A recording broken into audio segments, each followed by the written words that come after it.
We live in uncertain times.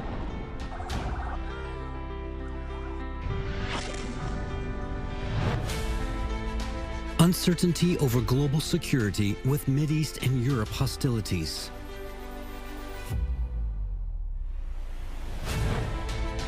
Uncertainty over the climate of a rapidly warming planet. The era of global warming has ended, the era of global boiling has arrived. Uncertainty over fast evolving advances in artificial intelligence. But what we know for certain is there's hope. Hope for peace. Hope for a climate fix. Hope for humane AI. Catch Uncertainties and Hope, the World Insight Year-Ender Special, only on CGTN. Hello and welcome to World Insight Year-End Special, the World 2023 Uncertainties and Hope. I'm Xu Qinduo, sitting for Tianwei. This year, the global situation remained uncertain, and the world continues to face profound geopolitical challenges, regional conflicts, challenging growth, extreme weathers, and high-tech shift. Many pervasive issues are urging the need of solutions. During the past year, we talked to many people in the know who shared their observations on these problems. Now, as we bid farewell to 2023 and welcome 2024, over the next 30 minutes, we will summarize the events that dominated the past 12 months, complete with their uncertainties and hope, as well as the great ideas offered by those insiders.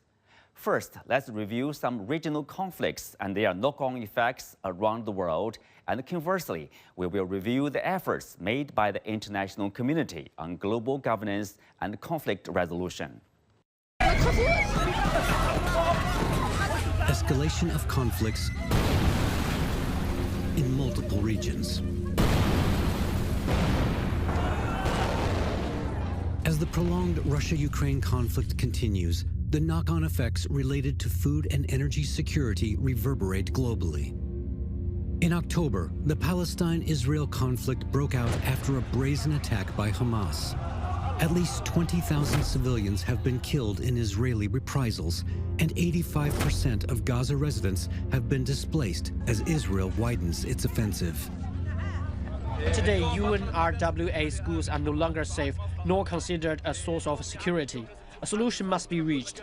Our message to the Security Council, the United Nations, and to the whole world: implement a ceasefire instead of bringing in aid. As difficult as it might appear today, the two-state solution in line with UN resolutions, international law, and previous agreements is the only path to sustainable peace. Of course, under this geopolitical impasse, there have also been reasons for optimism around the world. Chinese President Xi Jinping and U.S. President Joe Biden had a meeting in San Francisco where they exchanged views on the bilateral relationship and major international issues. These important deliverables are further proof of the broad common interest of China and the United States and the mutually beneficial nature of China-U.S. relations. They demonstrate that dialogue and cooperation is the only right choice for the two countries. Meanwhile, this year's APEC meeting had the theme Creating a Resilient and Sustainable Future for All, which called for multilateral solutions to global challenges. And the 2023 BRICS Summit concluded with the invitation of 6 new members. This helps amplify the voices of the Global South and the wider developing world.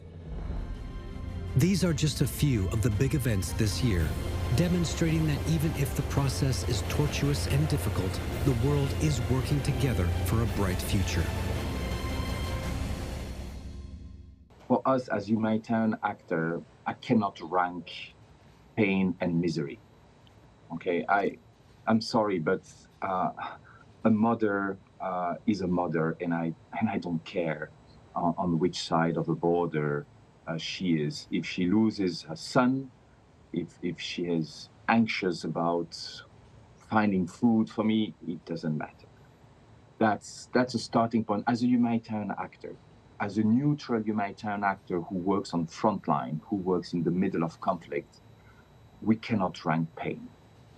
This being said, when it comes to our action, obviously we will assist according to needs. I came here to find partners, and in fact I found allies. It is even more than what I hoped for. The world is in deep crisis. The United Nations is mirroring the status of affairs in the world, and the United Nations is looking for solutions. So our solutions are as complex as the crisis out in the world. Our solutions are as complex and as integrated. So what we are trying to do, we are trying to change the world. We are trying to go for transformation. And what I found here, with the government of China, with scientists, very well prepared, not only professionally, but very well prepared mentally and emotionally. They are looking into the future. So the impact way of the shocks that we saw in the supply chains, I believe were probably felt more on this continent than anywhere else. If you recall, during the pandemic, the African continent could hardly get access to personal protective equipment, which was much needed for the frontline staff. We, as the South African chapter of the BRICS Business Council, had to pick up a phone, call our counterparts in China, and say, could you assist? And thankfully, they did actually assist and ensure that we got the PPE that we required. We had to call and ask our counterparts for much needed medication. Africa was last in the queue in terms of vaccine availability, with, of course, our friends such as China being amongst the first to make vaccines available. We have many challenges. We have to overcome that. Now look at the old Belt and Road. What were the challenges they had? They had even more challenges. So let's look at climate is a challenge not only for the whole world. Belt and Road, BRI, all of us must get the world to focus on it and to find solutions. Debt restructuring is another issue which we have to go. So there will be wars, there will be geopolitics, but it is our ability as a strong organization to face them. This monkey king from the journey to the West, he was beating so many devils, overcoming so many difficulties.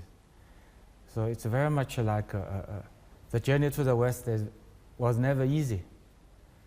So I think this is closer to what we are doing now.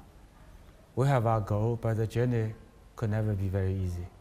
Well, I believe first of all, I believe in China. I believe in the relationship. I believe that that a healthy U.S.-China relationship is absolutely vital to the world. And I believe in backing up what I believe.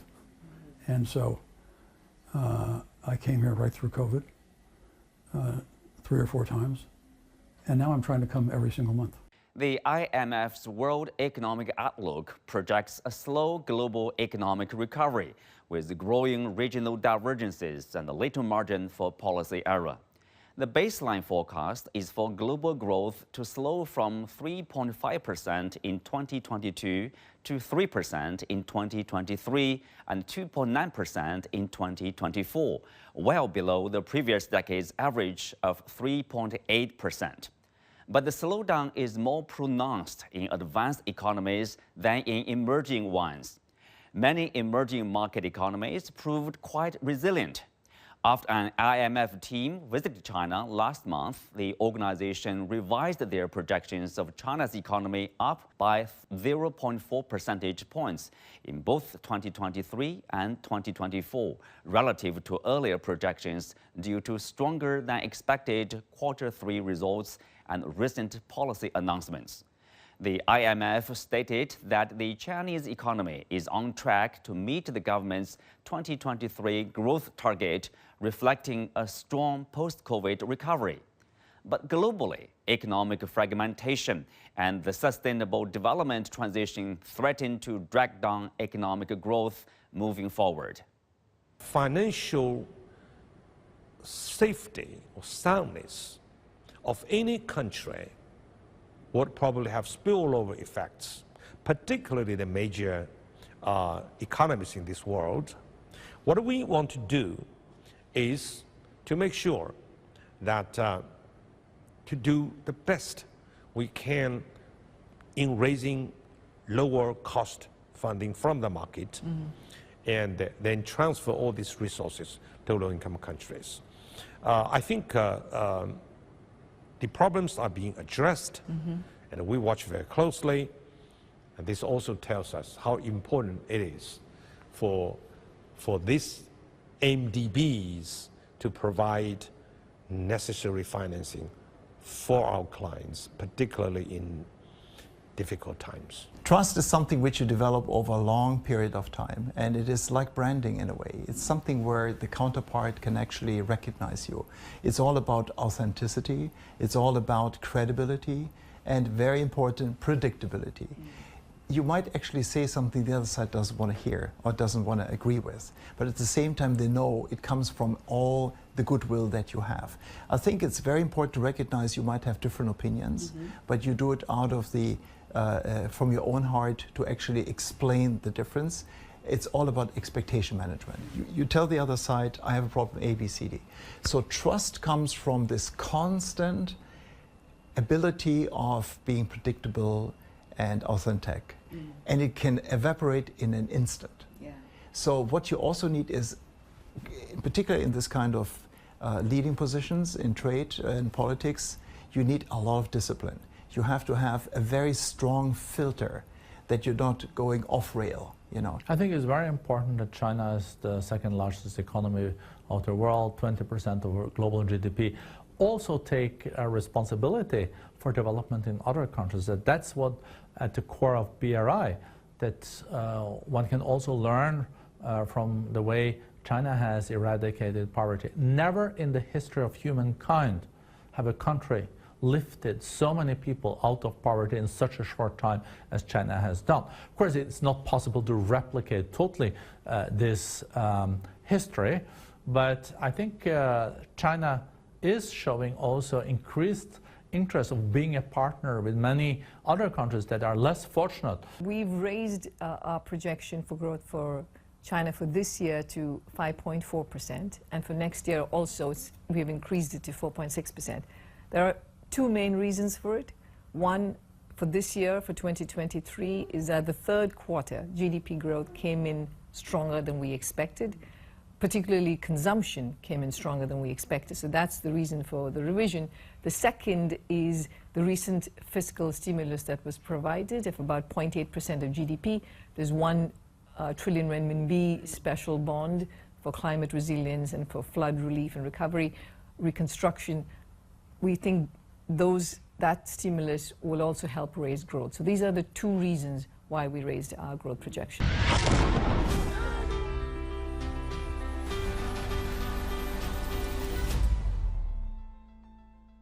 Welcome back.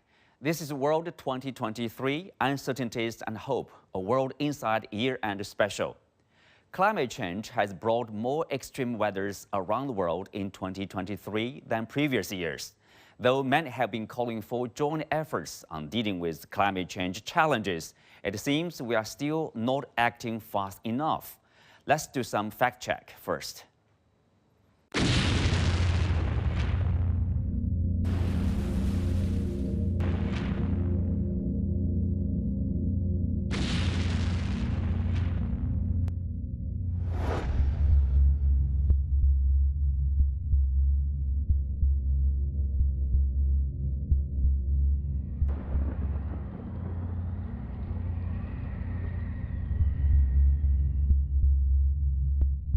The era of global warming has ended, the era of global boiling has arrived. The air is unbreathable, The heat is unbearable, and the level of fossil fuel profits and climate inaction is unacceptable.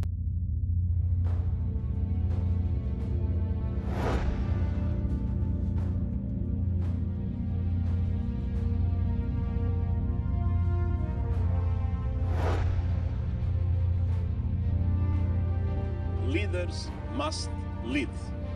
No more hesitancy, no more excuses, no more waiting for the others to move first.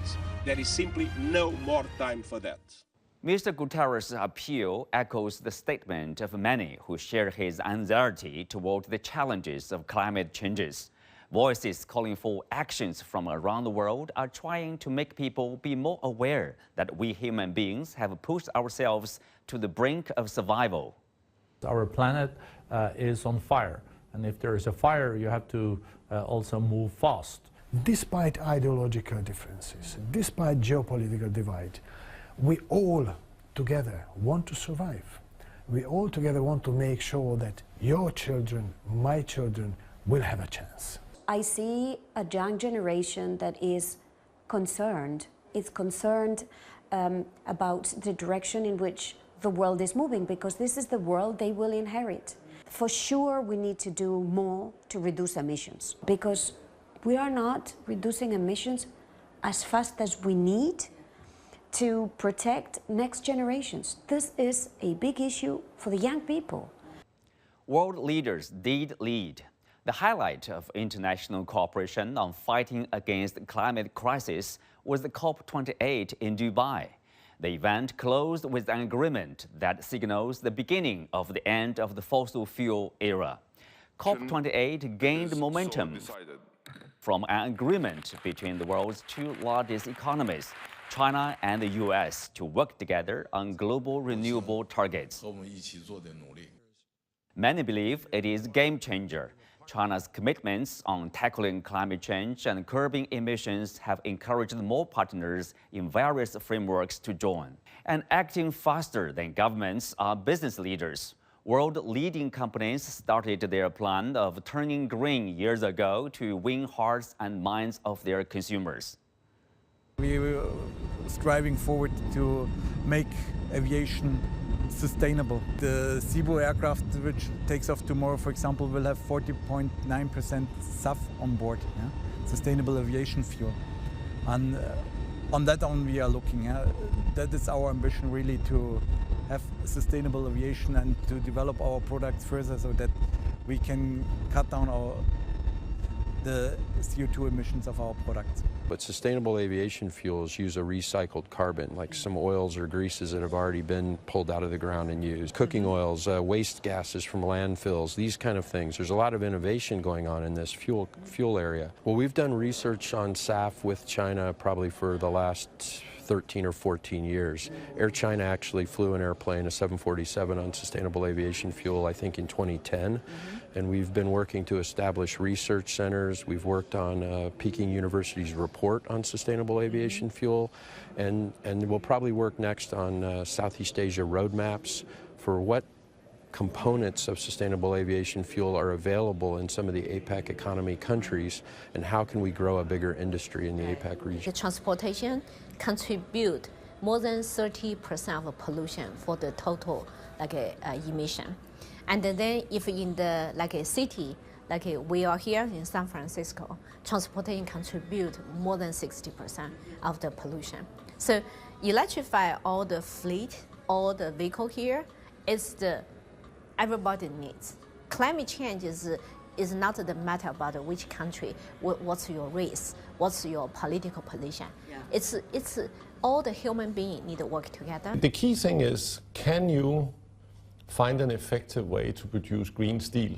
There will always be needed a lot of energy to produce steel. And therefore, what is a given is that we need more renewable energy, whether that's hydropower, or it's solar, or it's wind, or it's nuclear. We also have a kind of a dual target. We are trying to reduce our CO2 emission by 50% by 2030 and be neutral in 2050.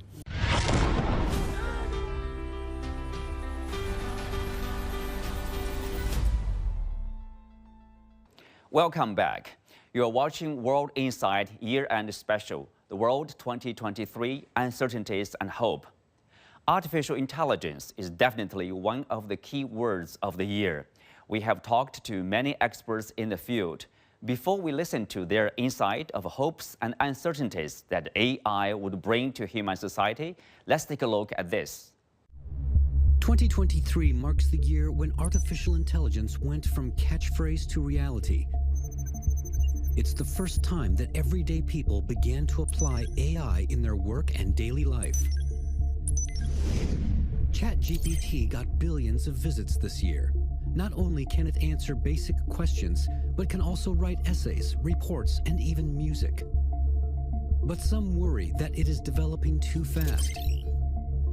In March, Elon Musk and a group of experts called for a 6-month pause in developing systems more powerful than GPT-4, citing potential risks to society. Later in November, there was a drama on OpenAI. Sam Altman, the founder and CEO of the company, was fired and then hired again in just a week. It begs the question, just who on earth is responsible for regulating AI technology? In July, China published its interim measures for the administration of generative artificial intelligence services. The EU also passed the AI Act in December, aiming to become the world's super regulator in the industry. The question is whether the power of generative AI can remain in the hands of those who respect and understand its revolutionary applications. But I think what's happening with AI is it just vastly accelerates the urgency of this question of how to strike that balance, because I think it's clear that we don't want to constrain society so much that innovation stops. That's probably bad for us. But we also don't want to open it up so much that horrible consequences follow from it, because we took risks that were too much. And AI just makes those scenarios that much more dramatic and immediate, because the AI itself now can take risks on our behalf, and it can also do incredible innovations on our behalf. And so to straddle that trade-off and say, well, to what extent do we allow things and to what extent do we constrain things is I think, the ultimate puzzle that needs to be addressed immediately. And yet at the same time, it's not completely new, is what's interesting about it. We face similar problems with humans. Every human being has a potential to innovate or to cause a lot of trouble. I mean, people can cause a lot of damage. And so we grapple with this just generally in our social fabric, is like how to deal with this kind of trade-off as a society. I think we just need to be extremely cautious in terms of how we develop technology, how we apply this.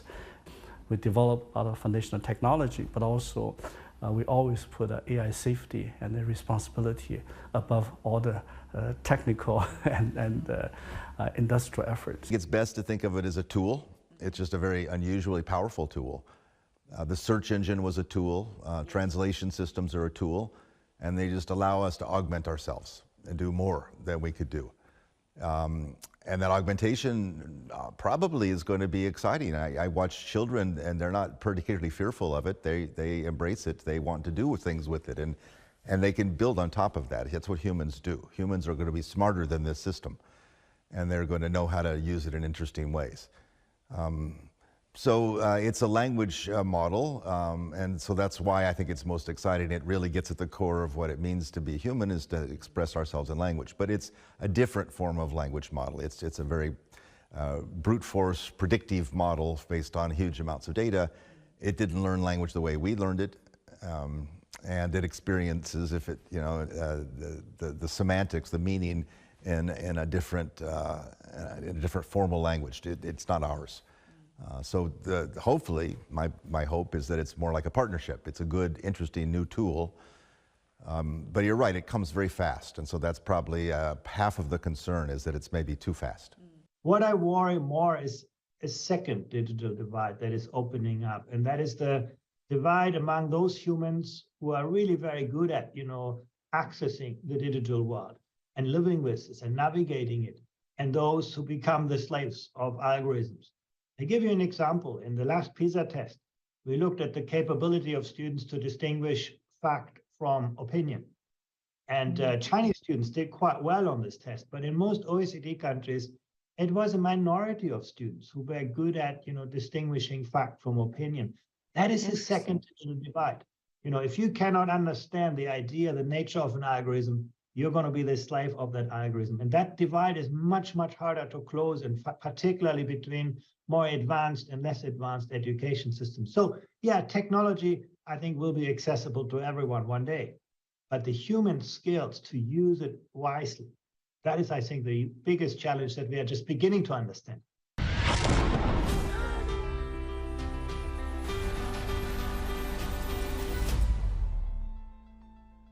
2023 is a year defined by uncertainties and hope. Looking ahead, next year will be full of expectations. The year 2024 marks the 45th anniversary of formal China-US ties and also 60th anniversary of China-France diplomatic relations. Important political events will also shape 2024, such as the US presidential election. China is still the engine of global growth and will remain integral to the global prospects of 2024. Whatever the future holds, you can count on us and our team with the latest updates and the most in-depth analysis. If you'd like to know more, search World Insight or check out our YouTube channel. You can also follow us on X and Facebook. I'm Xu Qinduo. From all of us in Beijing, we wish you a very happy New Year. Thanks for watching and bye for now.